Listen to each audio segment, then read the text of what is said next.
Actually JEE എന്ന് പറയുന്നത് നമുക്ക് ഇങ്ങനെ ടഫസ്റ്റ് എന്ന് എന്തുകൊണ്ടാണ് പറയുന്നതെന്ന് എനിക്കൊരു ഡൗട്ട് ഉണ്ട്. ചെയ്ത PYQs തന്നെ പലതും സെയിം ക്വസ്റ്റ്യൻസ് തന്നെ കണ്ടിരുന്നു. അപ്പൊ തന്നെ നമ്മൾ അതായത് കൺസിസ്റ്റൻസി കീപ്പ് ചെയ്യുക എന്നതാണ് എൻ്റെ പോളിസിയും ശരിക്കും അതാണ് ചെയ്യേണ്ടത്. ആ ടോപ്പിക്ക് മാത്രം നമ്മൾ ഡെപ്തിൽ പഠിച്ചിട്ട് ബാക്കിയുള്ളത് ലീവ് ചെയ്യുന്നതാണ് ഏറ്റവും നല്ലത്.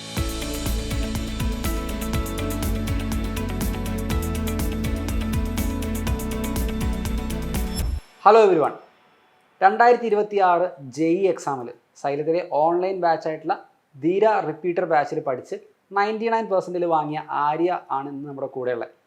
അപ്പോൾ ഒരു വർഷത്തെ റിപ്പീറ്റർ അനുഭവം എങ്ങനെയായിരുന്നു, എങ്ങനെയൊക്കെയാണ് ആര്യ പ്രിപ്പയർ ചെയ്തത്? നിങ്ങളുടെ മനസ്സിലുണ്ടാകും കുറേ ഡൗട്ടുകൾ. ഓൺലൈനായിട്ട് പഠിക്കുന്ന സമയത്ത് എഫക്റ്റീവ് ആണോ, ഓൺലൈനായിട്ട് പഠിച്ചാൽ ജെഇ ക്രാക്ക് ചെയ്യാൻ പറ്റുമോ, 99% അറ്റൈൻ ചെയ്യാൻ പറ്റുമോ എന്നൊക്കെ കുറേ ഡൗട്ടുകൾ നിങ്ങൾക്ക് ഉണ്ടാവും. അതെല്ലാം ഈ ഒരൊറ്റ വീഡിയോയിലൂടെ നിങ്ങൾക്ക് സോർട്ട് ചെയ്യാവുന്നതേ ഉള്ളൂ. So hello Arya. Hi sir.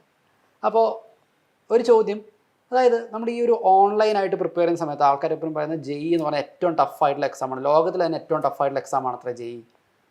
എന്നാലും ഇന്ത്യയിലെ ഒരു റിലേറ്റീവ്ലി ഏറ്റവും ടഫായിട്ടുള്ള എക്സാമിലാണ് ജെഇ എക്സാം പെടുന്നത്. അപ്പോൾ ഈ ഒരു എക്സാമിന് ഓൺലൈനായിട്ട് റിപ്പീറ്റ് ചെയ്തുകൊണ്ട് അല്ലെങ്കിൽ ഓൺലൈനായിട്ട് പ്രിപ്പയർ ചെയ്തുകൊണ്ട് എന്തെങ്കിലും കുറവ് ഫീൽ ചെയ്തിട്ടുണ്ടോ ആര്യക്ക്? ആക്ച്വലി ജെഇ എന്ന് പറയുന്നത് നമുക്ക് ഇങ്ങനെ ടഫസ്റ്റ് എന്ന് എന്തുകൊണ്ടാണ് പറയുന്നതെന്ന് എനിക്കൊരു ഡൗട്ട് ഉണ്ട്. അതായത് നമ്മൾ അത്യാവശ്യം നല്ല രീതിയിൽ പ്രിപ്പയർ ചെയ്യുകയാണെങ്കിൽ ജെഇ ഒരു ടഫായിട്ട് തോന്നൂല. നമ്മൾ അതായത് ഓൺലൈൻ ആണെങ്കിലും ഓഫ്ലൈൻ ആണെങ്കിലും അത് ഓരോരുത്തരുടെയും പേഴ്സണാലിറ്റി ടൈപ്പും പെർസ്പെക്റ്റീവും ഒക്കെ വെച്ചിരിക്കും നമ്മൾ പഠിക്കുന്നത്.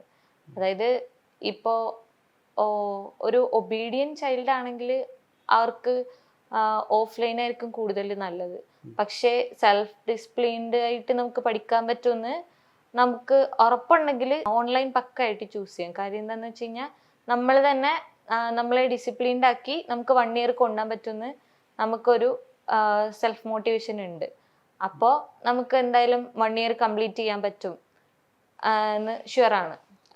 അപ്പോൾ അതായത് ആര്യ പറഞ്ഞൊരു കാര്യം എന്ന് വെച്ച് കഴിഞ്ഞാൽ നമുക്ക് ഒരു വർഷം സെൽഫ് ഡിസിപ്ലിൻഡ് ആയിട്ട് പോകാൻ പറ്റുകയാണെങ്കിൽ ഓൺലൈൻ അതിഗംഭീരമായ ഒരു ഓപ്ഷനാണ്. അതായത് ഇപ്പോൾ നമുക്ക് ജെഇ ക്രാക്ക് ചെയ്യുകയും ചെയ്യാം, ഡിസിപ്ലിനും പഠിക്കാം. അപ്പോൾ ശരിക്കും ജെഇ എക്സാമിൽ ഏറ്റവും ഇമ്പോർട്ടൻ്റ് ആയിട്ടുള്ള കാര്യം എന്ന് പറഞ്ഞാൽ കോൺസെപ്റ്റ് ഡെപ്താണ്. അപ്പോൾ കോൺസെപ്റ്റ് ഡെപ്തിന് വേണ്ടിയിട്ട് ആര്യ റിലേ ചെയ്ത് എന്തിനാണ്? ലൈവ് ക്ലാസ്സസ് നമ്മൾ അങ്ങനെ ലൈവ്ലി ആയിട്ട് തന്നെ അറ്റൻഡ് ചെയ്ത് ഡൗട്ട്സ് അപ്പം തന്നെ മാക്സിമം പറ്റുമെങ്കിൽ ചാറ്റ് ബോക്സിൽ തന്നെ ചോദിച്ച് ക്ലിയർ ചെയ്യുക. പിന്നെ നമ്മൾ NCERT നന്നായിട്ട് പഠിച്ച് NCERTയിൽ നല്ലൊരു ബേസ് ഉണ്ടാക്കിയെടുക്കണം. അതാണ് ഇതിൽ പക്കയാക്കി. വേറെ കുറേ റെഫറൻസ് ബുക്കുകളേക്കാൾ നമുക്ക് പ്രോപ്പർ ആയിട്ടുള്ള ക്ലാസ്സും അതിനോടൊപ്പം തന്നെ NCERTയുടെ ലെവലിലുള്ള എല്ലാ ഡെപ്തും ഉണ്ടെങ്കിൽ നമുക്ക് ജെഇ ക്രാക്ക് ചെയ്യാവുന്നതേ ഉള്ളൂ. അപ്പോൾ എല്ലാവരും പറയുന്നൊരു കാര്യമാണ്, ഇപ്പോൾ പുതിയതായിട്ട് ജോയിൻ ചെയ്ത കുട്ടികളും പറയും സാർ എനിക്ക് 1-2 സെഷനൊക്കെ ബാക്ക്ലോഗ് ഉണ്ട്. അപ്പോൾ ബാക്ക്ലോഗുകൾ ശരിക്കും പറഞ്ഞാൽ ആര്യനെ സംബന്ധിച്ചും ഏത് കുട്ടിയെ സംബന്ധിച്ചും 1-2 ബാക്ക്ലോഗ് ഉണ്ടാവും. ഈ ബാക്ക്ലോഗ് നമ്മൾ എങ്ങനെയാണ് ഡീൽ ചെയ്യുക, അതിനെ നമ്മൾ ഏത് രീതിയിലാണ് നോക്കി കാണേണ്ടത്? ഡെയിലി സ്കെഡ്യൂൾ ക്ലാസ് കഴിഞ്ഞിട്ട് നമ്മൾ എക്സ്ട്രാ ടൈം, അതായത് നമുക്കിപ്പോൾ നമ്മൾ ലെഷർ ടൈം ഇപ്പോൾ ഒരു 1 hour ഫിക്സ് ചെയ്ത് വെച്ചിട്ടുണ്ടെങ്കിൽ നമ്മൾ അതൊരു ½ hour ആയിട്ട് ഒരു കുറച്ച് ദിവസത്തേക്ക് ഒരു ഷോർട്ട് ടേമിലേക്ക് നമ്മളത് കുറയ്ക്കണം. എന്നിട്ട് ആ ടൈം നമ്മൾ ബാക്ക്ലോഗിനായിട്ട് ഇൻവെസ്റ്റ് ചെയ്യണം. നമ്മൾ ഇപ്പോൾ ഒരുപാട് ബാക്ക്ലോഗ് കിടക്കുന്നു, ഒരുപാട് ഡിമോട്ടിവേഷൻ ആണെങ്കിൽ വേണമെങ്കിൽ നമുക്ക് ആ ചാപ്റ്റേഴ്സിന് തന്നെ പേൾ വീഡിയോസ് വെച്ച് നമുക്ക് കോമ്പൻസേറ്റ് ചെയ്ത് നമുക്ക് ആ ബാക്ക്ലോഗുകൾ മാക്സിമം വേഗം തന്നെ നമ്മൾ ബാക്ക്ലോഗ് ഇല്ലാണ്ടാക്കുന്നതാണ് നല്ലത്. ഓക്കെ. ശേഷം ഇപ്പോൾ കുട്ടികളൊക്കെ പറയുന്ന ഇത്ര മണിക്കൂർ പഠിക്കണം അങ്ങനെയൊക്കെ ഉണ്ടോ? അതായത് ആര്യനെ സംബന്ധിച്ച് ഓൺ ആൻ ആവറേജ് ഒരു ദിവസമൊക്കെ എത്ര പഠിക്കുമായിരുന്നു? ആക്ച്വലി എൻ്റെ കാര്യം പറയുകയാണെങ്കിൽ ഞാൻ അങ്ങനെ കറക്റ്റ് ടൈം ബൗണ്ട് വെച്ച് പഠിക്കുന്ന ഒരാളല്ല. അതായത് കൺസിസ്റ്റൻസി കീപ്പ് ചെയ്യുക എന്നതാണ് എൻ്റെ പോളിസിയും ശരിക്കും അതാണ് ചെയ്യേണ്ടത്. അതായത് നമ്മളിപ്പോൾ ഡെയിലി ഒരു മിനിമം ഒരു 1 hour എങ്കിലും പഠിച്ച് ഇരിക്കണം. അല്ലെങ്കിൽ PYQs എന്തായാലും സ്റ്റഡി അവറായിട്ട് തന്നെ ഒരു ടൈം പീരീഡ് നമ്മൾ സെറ്റ് ചെയ്തിട്ട് നമുക്ക് നമ്മുടെ മൈൻഡ് സെറ്റും നമ്മുടെ സാഹചര്യം ഒക്കെ പോലെ തന്നെ അവേഴ്സ് അങ്ങോട്ടും ഇങ്ങോട്ടൊക്കെ മാറ്റാം. ചിലപ്പോൾ ഒരു ദിവസം 8 hours പഠിക്കാൻ പറ്റിയെന്നിരിക്കും, ചില ദിവസം അത്രയും പറ്റിയെന്നിരിക്കൂല, ചിലപ്പോൾ നമുക്ക് വയ്യായിരിക്കും. അപ്പൊ നമ്മൾ സമയം കുറക്കും, ഒരു 3 hours ആക്കും. ചിലപ്പോൾ അടുത്ത ദിവസം ചിലപ്പോൾ ഹോസ്പിറ്റലിൽ ആവേണ്ടി വരും. അന്ന് ചിലപ്പോൾ ½ hour ആണെങ്കിലും നമ്മൾ പഠിച്ചിരിക്കണം. അപ്പൊ കൺസിസ്റ്റൻസിയിലാണ് ഒരു കാര്യം, അതെ. പിന്നെ പഠിക്കുന്ന കാര്യത്തിന്റെ എഫക്റ്റീവ്നെസ്. പിന്നെ നമ്മൾ ഫോക്കസ് ചെയ്ത് തന്നെ പഠിക്കണം. ഇപ്പൊ അരമണിക്കൂർ ടൈമർ ഓൺ ആക്കി വെച്ചിട്ട് 15 മിനിറ്റ് ഇങ്ങനെ ബുക്കും തുറന്ന് വെച്ചിട്ട് കാര്യമില്ല. അതായത് നമ്മൾ ആ 30 മിനിറ്റ് ആയിരിക്കുന്നുണ്ടെങ്കിൽ 30 മിനിറ്റ് പക്ക ഫോക്കസ്ഡ് ആയിരിക്കണം. ഓക്കെ, അടിപൊളി. അപ്പോൾ ബാക്ക്ലോഗിന്റെ കാര്യം കഴിഞ്ഞു. നമ്മുടെ ഒരു നവംബർ അവസാനത്തോടുകൂടി നമ്മുടെ സിലബസ് തീർന്നു കഴിഞ്ഞാൽ പിന്നെ റിവിഷൻ ടൈമാണ്. അപ്പോൾ റിവിഷന്റെ സ്ട്രാറ്റജി എങ്ങനെയായിരുന്നു? അതായത് റിവിഷൻ കൂടുതൽ തിയറി ഓറിയന്റഡ് ആയിരുന്നോ അതോ ക്വസ്റ്റ്യൻസ് ഓറിയന്റഡ് ആണോ? ഞാൻ തിയറി ഓറിയന്റഡ് ആക്കി വെച്ചുകൊണ്ട് തന്നെ എനിക്ക് മണ്ടത്തരം പറ്റി. അപ്പോൾ ഞാൻ ആദ്യം ചെയ്തതെന്ന് വെച്ച് കഴിഞ്ഞാൽ തിയറീസ് കൂടുതൽ ഫോക്കസ് ചെയ്തു.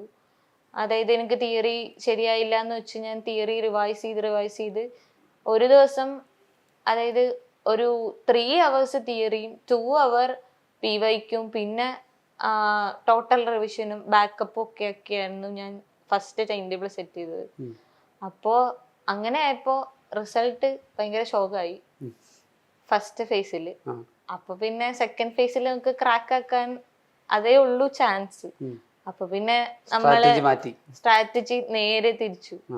PYക്കു മാക്സിമം അവേഴ്സ്, ഒരു മിനിമം 5 hours PYക്കു റിവിഷൻ ടൈമിൽ. റിവിഷൻ ടൈമിൽ 5 hours, ഏറ്റവും മിനിമം 5 hours. അതിൽ 1 hour 2 hour ഒക്കെ കൺസെപ്റ്റ് അത് ശരിക്കും ചെയ്യേണ്ടതില്ല.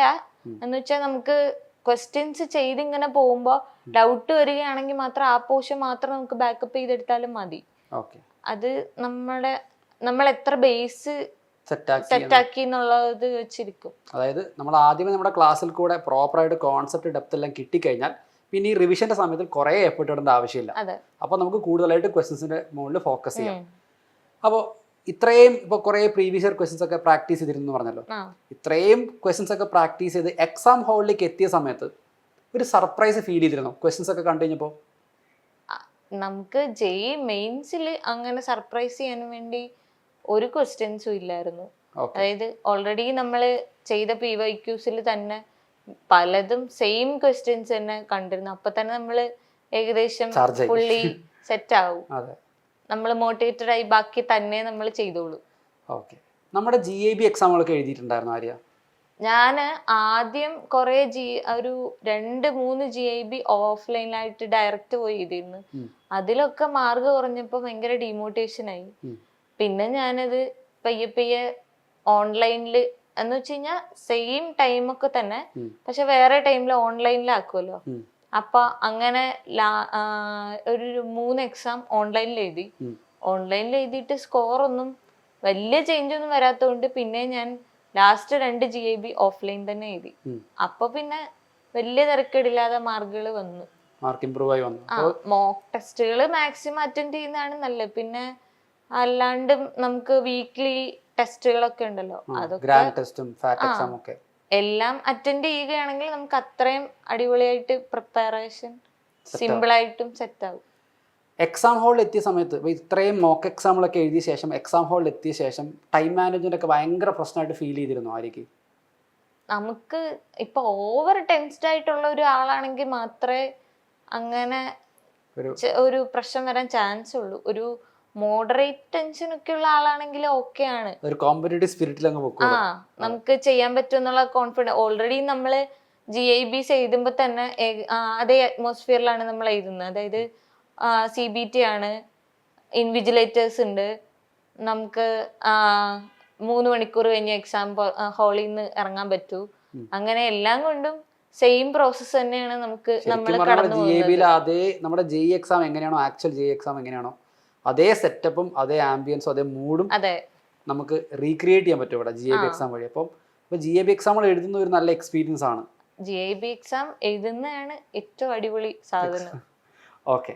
സാധാരണഗതിയിൽ നമ്മൾ ഈ ഒരു റിവിഷൻ ടൈം, അതായത് നമ്മുടെ ആദ്യത്തെ ഫേസ് എക്സാമിലേക്കൊക്കെ അടുത്ത് വരുന്ന സമയത്ത് കുട്ടികൾ പറയുന്നത് എനിക്ക് ഇനിയും ബാക്ക്ലോഗ് ഉണ്ട്, ഈ ബാക്ക്ലോഗ് ഒക്കെ കവർ ചെയ്യണം, എന്നാലേ എനിക്ക് എക്സാം ഹാളിൽ എഴുതാൻ അല്ലെങ്കിൽ എക്സാം ഹാളിൽ പ്രോപ്പറായിട്ട് അപ്പിയർ ചെയ്യാൻ പറ്റുള്ളൂ.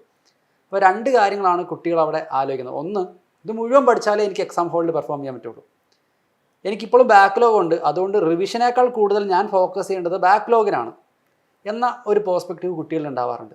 ആരൊക്കെ അങ്ങനെയായിരുന്നു? ഇപ്പോൾ എല്ലാ കുട്ടികൾക്കും ഇപ്പം 100% വാങ്ങുന്ന കുട്ടിക്കും എന്തെങ്കിലും 1-2 ടോപ്പിക്കിൽ എത്ര കോൺഫിഡൻസ് കുറവുള്ളതോ അറിയാത്തതൊക്കെ ഉണ്ടാവും. പക്ഷെ അങ്ങനെയല്ല നമ്മൾ പ്രിപ്പയർ ചെയ്യേണ്ടത്. നമ്മൾ എപ്പോഴും കുട്ടികളോട് പറയുന്നതാണ്. ആര്യയുടെ കേസിൽ അത് എങ്ങനെയായിരുന്നു?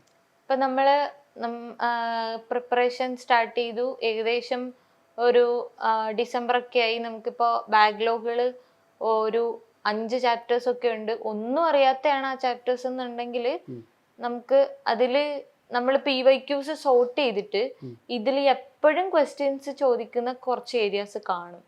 അതും ഒരു പ്രീവിയസ് ഒരു 10 ഇയർ PYQ സോർട്ട് ചെയ്ത് കഴിയുമ്പോൾ നമുക്ക് മനസ്സിലാവും ഇപ്പോൾ ഇതിൽ ഒരു ടോപ്പിക്കിൽ നിന്നാണ് വരുന്നത്. അപ്പോൾ ആ ടോപ്പിക്ക് മാത്രം നമ്മൾ ഡെപ്തിൽ പഠിച്ചിട്ട് ബാക്കിയുള്ളത് ലീവ് ചെയ്യുന്നതാണ് ഏറ്റവും നല്ലത്. ഇല്ലെങ്കിൽ നമ്മൾ കൺസെപ്റ്റിന്റെ പുറകെ വീണ്ടും ഓടും. നമ്മുടെ ഉള്ള സ്ട്രെങ്ത് ഉള്ള സൈഡിലൂടെ നമുക്ക് ലോസ് ആവും. ഇതാണ് ആര്യയുടെ കേസിൽ ഒരു ഫുൾ പ്രിപ്പറേഷൻ ജേർണി എന്ന് പറയുന്നത്. ഓവറോൾ കോൺസെപ്റ്റ് ലേണിംഗ് എങ്ങനെയാണ്, ക്വസ്റ്റ്യൻ സോൾവിങ് എങ്ങനെയാണ്, എക്സാമിൻ്റെ മോക്ക് എക്സാം എടുത്ത രീതി, റിവിഷൻ പാറ്റേൺ. അപ്പോൾ ഇതാണ് നിങ്ങളെ സംബന്ധിച്ച് ഇനിയൊരു വർഷത്തേക്ക് നിങ്ങളെ കാത്തിരിക്കുന്നൊരു പ്രോസസ്സ്. ഇതാണ് ആര്യയുടെ സൈഡിൽ നിന്നും ചില സമയത്തുള്ള കൺസിസ്റ്റൻസി പ്രശ്നങ്ങളും ബാക്ക്ലോഗുകളും എന്ന് പറയുന്നതൊക്കെ നോർമലായിട്ടുള്ള കാര്യമാണ്. ഇനിയൊരു വർഷം നിങ്ങൾ അതിഗംഭീരമായി പ്രിപ്പയർ ചെയ്താൽ നിങ്ങൾക്ക് എന്തായാലും ക്രാക്ക് ചെയ്യാൻ പറ്റുന്നൊരു എക്സാമാണ് JEE മെയിൻ ഫേസ് 1. നമ്മളിപ്പോൾ തന്നെ അടിപൊളിയായിട്ട് നമ്മുടെ ഫേസ് 1 വേണ്ടിയിട്ടുള്ള പ്രിപ്പറേഷൻ കണ്ടിന്യൂ ചെയ്യാം.